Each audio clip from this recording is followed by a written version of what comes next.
Гостин во вестите на Ирис телевизија ни е 17 годишниот Ангел Иванов од Штип, кој на веќе 5 интернационални олимпијади за наука има освоено бронзени, сребрени, но и златни медали. Секаде каде што оди го вее македонското знаме. Добар ден, Ангеле. Добар ден. Ти благодариме што си гостин во вестите на Ирис телевизија. Благодарам на поканата. Така, поводот ни е секако твојот успех, кој што го имаш направено во изминатите 3 години. Ти си каде ученик еве и како успеваш сето ова да го постигнеш? Значи, јас оваа година завршив 3-та година во Јахја Кемал коледжот во Скопје, во Бутел. На олимпијадиве веќе 2 години работам. Проектите ги работам со моите ментори од коледжот. Сакам да кажам дека работата е упорна, значи кога се зафаќате за некоја тема од некоја наука, прилично треба да се работи повеќе време на неа. Проектите не се едноставни. Исто така и со моите пријатели од коледжот и други мои ученици и пријатели работат исто така, значи работиме групно, си помагаме еден на друг, заедно присуствуваме на тие олимпијади, заедно се поддржуваме, гледаме што е можно повеќе да успееме на олимпијадата, да можеме да земеме подобри награди. Бидејќи, иако го представуваме школото, и пак ја представуваме Македонија, еве на Олимпијадата Genius во Америка успеавме дали 30 проекти да присуствуваме на неа, што беше голем број и прилично добри награди земавме. Сите беме задоволни, дружбата беше важна, моментите се важни кои остануваат во сеќавање и така. Така, каде се имаш учествувано, еве, на кои интернационални олимпијади за наука, тоа за иновации? Значи, прилично повеќе ги има. Првата олимпијада оваа година ми беше во Кенија, во Африка. Таму се успеав да добијам сребрен медал. Моите пријатели исто така успеа да земат бронзени и златни медали зедовме. На олимпијада во Белград беше електронски водена, успеав да земам 4-то место во светот. Рангирано ми беше проектот.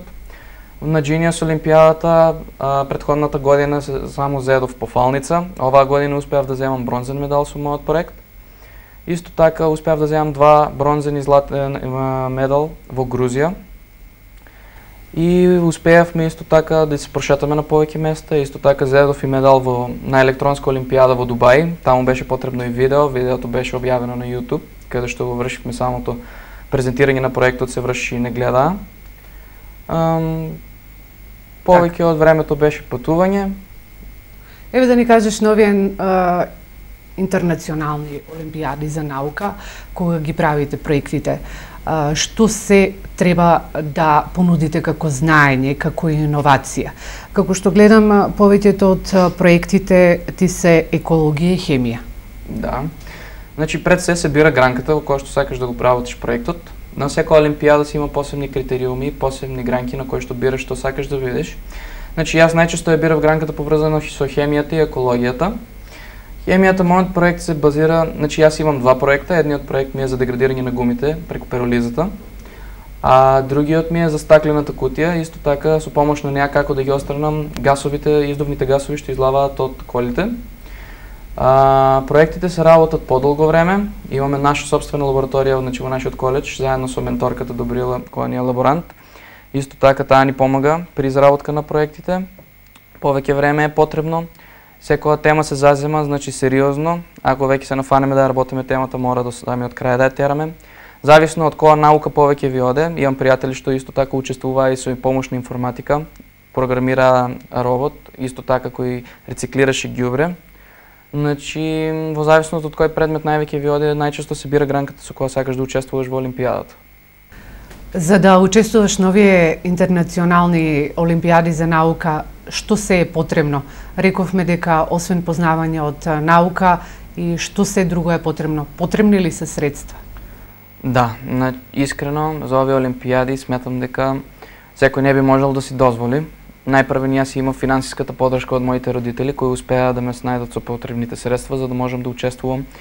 Значи јас бев во Америка 2 пати, во оваа година и лани, бев во Кенија оваа година и бев во Белград. На сите олимпијади кои присуствував беа потребна доволно доста добра сума на пари, кои што моите успеа да си ги дозволат. Некои од моите пријатели успеа да добијат спонзорства и тие присуствуваа.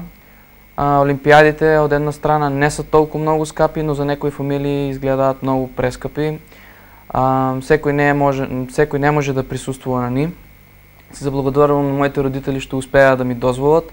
Имав голема подръжка от нив за присъствието таму. Успях да го презентирам моят проект и да се закитам со медали, со што успях и нив да ги направам радостни. И аз съм задоволен от моят успех и се надевам дека сите средства што ги има вложено во мене еден ден ќе се исплатат. Државата, т.е. Министерството за образование за вакви талентирани ученици не дава пари. Се уште не. Немавме. Потребни ли се? Има ли многу деца кои што сакаат да учествуваат на вакви олимпиади? Да, значи сметам дека средствата треба да бидат обезбедени. Од друга страна, значи бидејќи имам потекло од Штип, стриктно зборувам за овде дека моите пријатели, поголем дел од нив не знаат за какви олимпиади станува збор. Значи сметам дека во нашите училишта, средни и гимназијско образование во Штип има доста талентирани ученици кои се бават со англискиот јазик и на кои доста им одат за научните предмети. Сметам дека некој и овде може со малку залагање на професорите да се успее да се направат проекти од кои што можеби еден ден и нашава гимназија ќе може да биде присуствена на овие олимпиади. Мислам дека има потенцијал. Сепак потребни се средства, но сметам дека ако се зголеми бројот на деца што сакаат да присуствуваат, мислам дека ќе се сменат работите и би можеле да присуствуваат повеќе и од другите градови, не само од Јахја Кемал коледжот. Така. Еве да ни кажеш што тебе во моментов најмногу те интересира во делот на науката. Хемијата, животната средина, тоа се науки на еднината кои што треба да понудат многу иновации. Да, значи главната тема на овие олимпиади е средината во која што живееме. Главната точка ставаат на тоа. Сите проекти скоро во Америка, најчесто проектите беа поврзани со како тоа ние преку некоја наша измислица или некој проект би можеле да донесеме средината да биде почиста, да нема загадување во неа. Мојот проект се базираше врз јаглеродниот диоксид, како да се намали во воздухот. Успеав дури 90% да го намалам од цевките што излаваат од колите. Издувните гасови се намалуваа. Моите пријатели исто така има преку почвата како да направат од загадена почва со помош на лушпите од јајца, исто така успеа да направат проект за прочистување на почвата. Мојот пријател имаше изработено постер како планетата Земја треба да се зачува и имаше добар абстракт за неа, успеа да земе сребрен медал. Значи, нонстоп проектите кои што се работеа беа стрикно за да се заштити средината, бидејќи гледаат како наредните генерации треба да живеат во чиста средина, а не во денешната што ја имаме, бидејќи денеска едноставно само ние се заслепуваме дека се е во ред, ама не е така, ама не треба тоа да се земе на база само на една држава, него треба во светски рамки да се гледа дека има проблем кој треба денеска да се реши. Климатските промени веќе удрија на сите страни, во сите сфери. Ангеле, еве да ни кажеш, говоривме за средствата, што од каде и како. Велиш дека тоа се науки на еднината, меѓутоа ти еве сакаш да студираш архитектура и дизајн. Зошто? Значи, јас во моето училиште сум запишен на Science, односно тоа би дошло како математичкиот смер во мојата школа. Значи, јас присуствувам таму бидејќи сум поврзан со науката, едноставно сакам да учам хемија, математика, физика, ме влечат тие работи. Вака сега архитектурата одбрав, пошто од млади години почнав да се занимавам со цртање, со уметноста. Веќе поголем дел ме знаат дека работа ми имам сопствени слики кои ги издавам. Математиката почнав да ја засакувам, едноставно барав место каде што можам да се пронајдам, додека решавам се чувствувам релаксиран, сакам да решавам проблеми, значи да имам нешто што можам да се насочам у него. Тоа и така кога барав некоја комбинација меѓу цртањето и математиката, се загледав нешто како архитектура и градежништво. Таму ја гледам математиката, физиката, цртањето, дизајнот исто така. Сакам да го пренесувам се што е на црташ, да можам да го пренесам и 3D графички на компјутер, на лаптоп, за да можам и понатаму да ја развивам. Здрави живи, натака ќе видиме каде ќе успеам да продолжам своето студирање и ќе видиме како ќе се десува натаму. Еве да ни кажеш, Ангеле, велиш дека нели останатите твои другари, пријатели се интересираат што и како може да се учествува на овие интернационални олимпиади. Овие медали што ќе ти послужат за воеднина? Дали тие ти ги отвараат вратите за да се запишеш на некој од познатите светски универзитети? Значи, мојата главна цел е да можам да присуствувам на некој добар светски познат универзитет, каде што можам да влезам во него, за да можам да продолжам со своето студирање. Овие олимпиади едноставно сметам дека би требало да ми отворат порта за и можноста кон повеќе факултети. Значи, од факултетот исто така се бара што е можно повеќе да се присуствува на интернационални размените, исто така се битен фактор спортот. Значи, секој факултет си има своји критериуми кои си ги бараат, секој факултет различно прима ученици и јас се надевам дека со овие медали и со успехот што го имам до сега и со спортската активност, поранешен ракометар во РК Текстилец, сметам дека би можело да се запишам на некој високо рангиран факултет. Пред да влезеш во студиото, рече дека го сакаш Оксфорд. Зошто? Едноставно програмата која што ја има Оксфорд за околу архитектура и за дизајнот многу ми се допадна. Значи, ретки се учениците кои успеваат да се запишат во Оксфорд и желбата да бидам таму многу ќе бидам задоволен ако успеам да се запишам таму, но се останува да видиме како времето ќе покаже. Така.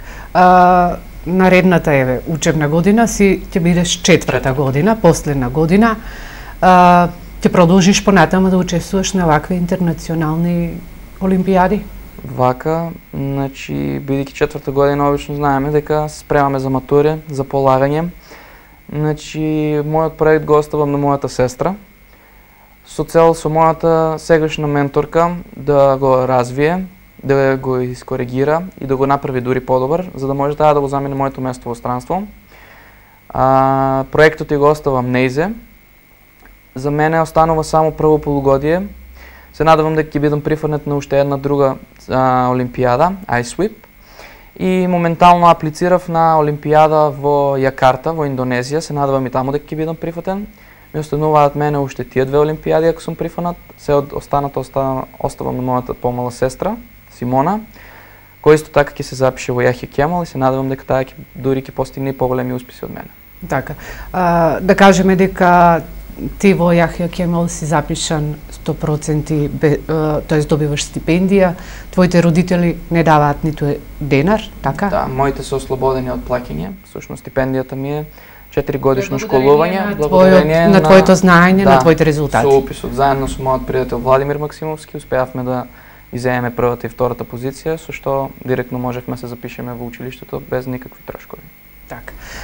Ангеле, благодарам на тоа што ни вас. беше гостин во студиото на Ирис телевизија.